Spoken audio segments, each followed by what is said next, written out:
I'll start with this. A couple of years ago, an event planner called me because I was going to do a speaking event, and she called and she said, I'm really struggling with how to write about you on the little flyer. And I thought, well, what's the struggle? And she said, well, I saw you speak, and I'm going to call you a researcher, I think, but I'm afraid if I call you a researcher, no one will come because they'll think you're boring and irrelevant. And I was like, okay. And she said, but the thing I liked about your talk is, you're a storyteller, so I think what I'll do is just call you a storyteller. And of course, the academic, insecure part of me was like, you're going to call me a what? And she said, I'm going to call you a storyteller. And I was like, oh, why not Magic Pixie? I was like, let me think about this for a second. And so I tried to call deep on my courage, and I thought, I am a storyteller. I'm a qualitative researcher. I collect stories. That's what I do. And maybe stories are just data with a soul, and maybe I'm just a storyteller. So I said, you know what? Why don't you just say I'm a researcher storyteller? And she went, there's no such thing. So I'm a researcher storyteller. And I'm going to talk to you today. We're talking about expanding perception. And so I want to talk to you and tell some stories about a piece of my research that fundamentally expanded my perception and really actually changed the way that I live and love and work and parent. And this is where my story starts. When I was a young researcher, doctoral student, my first year I had a research professor who said to us, here's the thing, if you cannot measure it, it does not exist. And I thought he was just sweet-talking me. I was like, really? And he's like, absolutely. So you have to understand that I have a bachelor's in social work, a master's in social work, and I was getting my PhD in social work. So my entire academic career was surrounded by people who kind of believed in the life's messy, love it, and I'm more the life's messy, clean it up, organize it, and put it into a bento box. And so to think that I had found my way, to found a career that takes me, really one of the big sayings in social work is lean into the discomfort of the work. And I'm like, knock discomfort upside the head and move it over and get all A's. That was my mantra. So I was very excited about this. And so I thought, you know what? This is the career for me because I am interested in some messy topics, but I want to be able to make them not messy. I want to understand them. I want to hack into these things that I know are important and lay the code out for everyone to see. So where I started was with connection, because by the time you're a social worker for 10 years, what you realize is that connection is why we're here. It's what gives purpose and meaning to our lives. This is what it's all about. It doesn't matter whether you talk to people who work in social justice and mental health and abuse and neglect. What we know is that connection, the ability to feel connected, is neurobiologically, that's how we're wired, it's why we're here. So I thought, you know what, I'm going to start with connection. Well, that situation where you get an evaluation from your boss, and she tells you 37 things that you do really awesome and one thing that you can't, an opportunity for growth. And all you can think about is that opportunity for growth, right? Well, apparently this is the way my work went as well, because when you ask people about love, they tell you about heartbreak. When you ask people about belonging, they'll tell you their most excruciating experiences of being excluded. And when you ask people about connection, the stories they told me were about disconnection. So very quickly, really about 6 weeks into this research, I ran into this unnamed thing that absolutely unraveled connection in a way that I didn't understand or had never seen. And so I pulled back out of the research and thought, I need to figure out what this is. And it turned out to be shame. And shame is really easily understood as the fear of disconnection. Is there something about me that if other people know it or see it, that I won't be worthy of connection? The things I can tell you about it, it's universal. We all have it. The only people who don't experience shame have no capacity for human empathy or connection. No one wants to talk about it, and the less you talk about it, the more you have it. What underpinned this shame, this I'm not good enough, which we all know that feeling. I'm not blank enough. I'm not thin enough, rich enough, beautiful enough, smart enough, promoted enough. The thing that underpinned this was excruciating vulnerability. This idea of, in order for connection to happen, we have to allow ourselves to be seen, really seen. And you know how I feel about vulnerability. I hate vulnerability. And so I thought, this is my chance to beat it back with my measuring stick. I'm going in, I'm gonna figure this stuff out, I'm gonna spend a year, I'm gonna totally deconstruct shame, I'm gonna understand how vulnerability works, and I'm gonna outsmart it.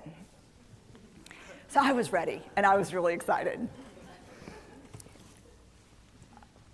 As you know, it's not gonna turn out well. You know this. So I could tell you a lot about shame, but I'd have to borrow everyone else's time. But here's what I can tell you that it boils down to. And this may be one of the most important things that I've ever learned in the decade of doing this research. My 1 year has turned into 6 years, thousands of stories, hundreds of long interviews, focus groups. At one point, people were sending me journal pages and sending me their stories, thousands of pieces of data, and 6 years. And I kind of got a handle on it. I kind of understood this is what shame is, this is how it works. I wrote a book, I published a theory, but something was not okay. And what it was is that if I roughly took the people I interviewed and divided them into people who really have a sense of worthiness, that's what this comes down to, a sense of worthiness. They have a strong sense of love and belonging. And folks who struggle for it, and folks who are always wondering if they're good enough. There was only one variable that separated the people who have a strong sense of love and belonging and the people who really struggle for it, and that was the people who have a strong sense of love and belonging believe they're worthy of love and belonging. That's it. They believe they're worthy.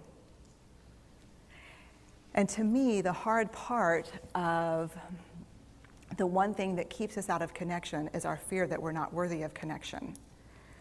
Was something that personally and professionally I felt like I needed to understand better.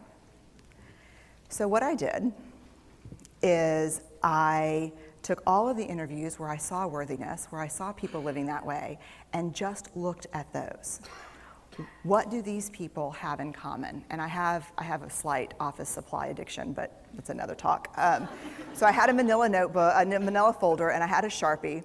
And I was like, what am I going to call this research? And the first words that came to my mind were wholehearted. These are kind of wholehearted people living from this deep sense of worthiness. So I wrote at the top of the manila folder. And I started looking at the data. In fact, I did it first in this in a 4-day, very intensive data analysis where I went back, pulled these interviews, pulled the stories, pulled the incidents. What's the theme? What's the pattern? My husband left town with the kids. Because I always go into this kind of Jackson Pollock crazy thing where I'm just like writing and going and kind of just in my researcher mode. And so here's what I found. What they had in common was a sense of courage. And I want to separate courage and bravery for you for a minute. Courage, the original definition of courage, when it first came into the English language, it's from the Latin word cur, meaning heart. And the original definition was to tell the story of who you are with your whole heart. And so these folks had, very simply, the courage to be imperfect. They had the compassion to be kind to themselves first and then to others, because as it turns out, we can't practice compassion with other people if we can't treat ourselves kindly. And the last was they had connection, and this was the hard part, as a result of authenticity. They were willing to let go of who they thought they should be in order to be who they were, which is, you have to absolutely do that for connection. The other thing that they had in common was this. They fully embraced vulnerability. They believed that what made them vulnerable made them beautiful. They didn't talk about vulnerability being comfortable nor did they really talk about it being excruciating, as I had heard earlier in the shame interviewing. They just talked about it being necessary. They talked about the willingness to say I love you first, the willingness to do something where there are no guarantees, the willingness to breathe through waiting for the doctor to call after your mammogram, the willing to invest in a relationship that may or may not work out. They thought this was fundamental. I personally thought it was betrayal. I could not believe I had pledged allegiance to research, where our job, the definition of research is to control and predict, to study phenomenon for the explicit reason to control and predict. And now my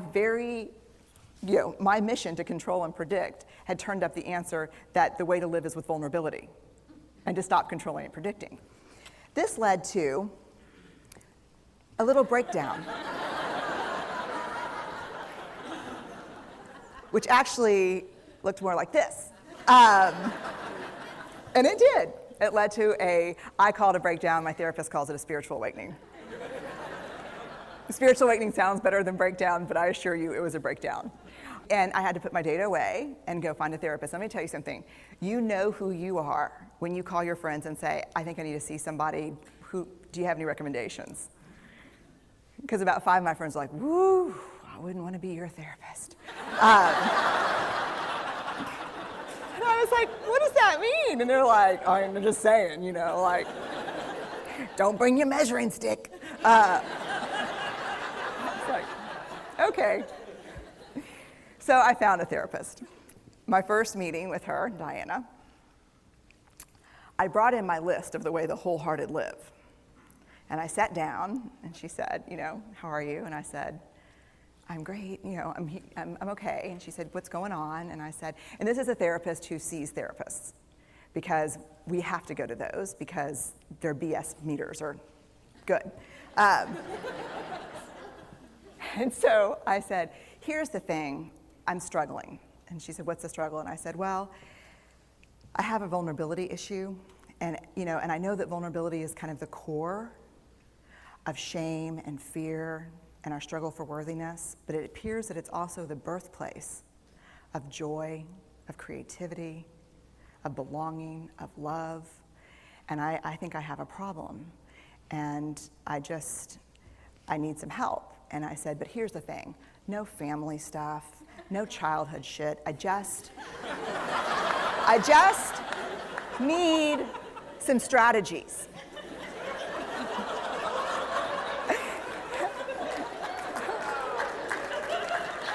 Thank you. So she goes like this. And then I said, it's bad, right? And she said, it's neither good nor bad. It just is what it is. And I said, oh my God, this is gonna suck. And it did, and it didn't. And it took about a year. And you know how there are people that, when they realize that vulnerability and tenderness are important, that they kind of surrender and walk into it? A, that's not me. And B, I don't even hang out with people like that. For me, it was a year-long street fight. It was a slugfest. Vulnerability pushed, I pushed back. I lost the fight, but probably won my life back.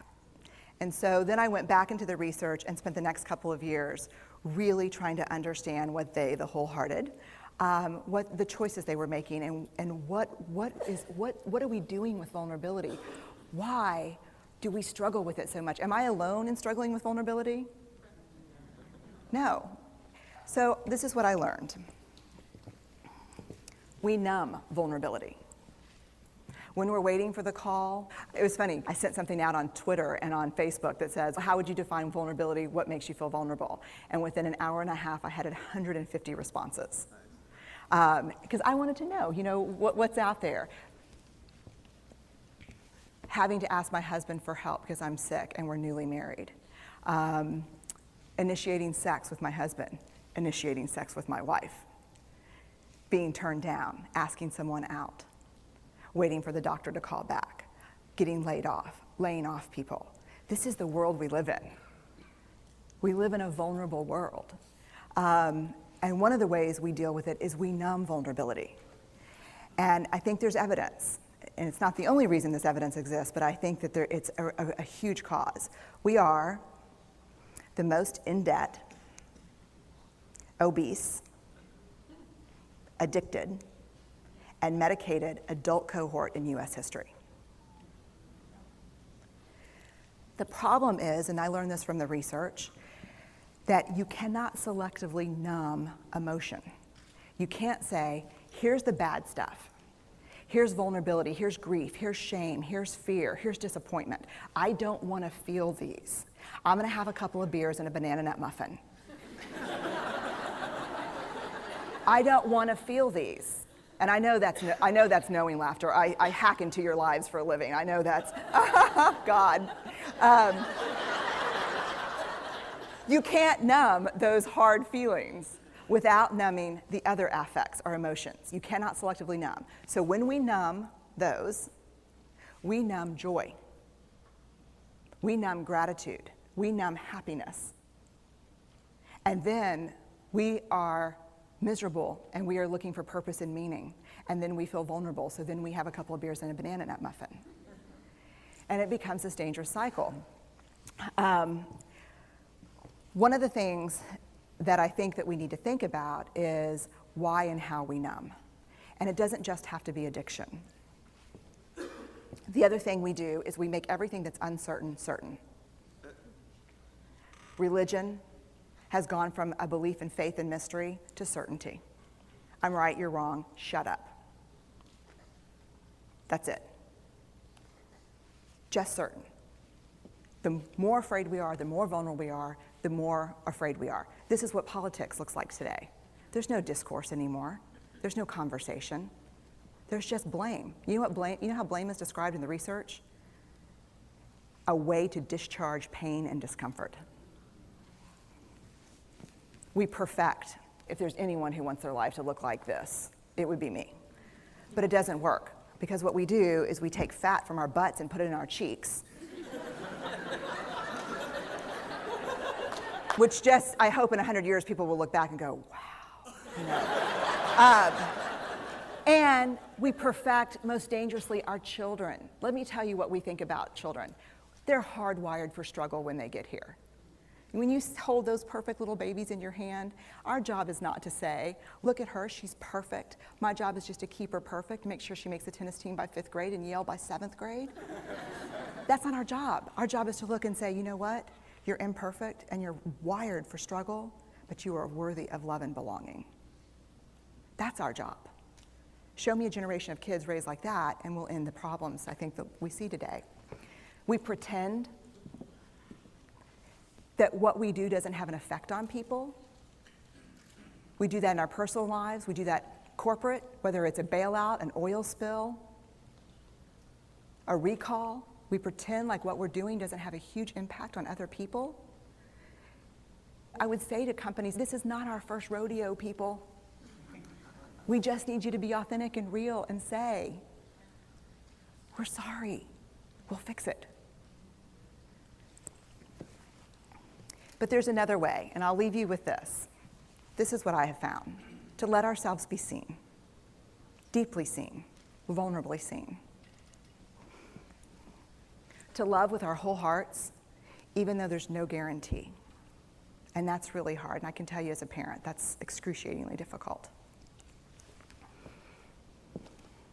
To practice gratitude and joy in those moments of kind of terror when we're wondering, can I love you this much? Can I believe in this this passionately?